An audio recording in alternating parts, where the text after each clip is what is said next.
Imagine having the power to read an entire book in just 5 minutes, without sacrificing understanding or comprehension.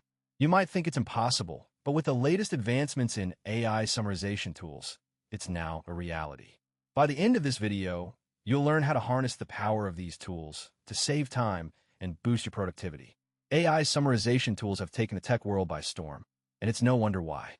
With the average person reading around 200 to 300 words per minute and a typical book containing around 70,000 words, the time it takes to read a book can be staggering.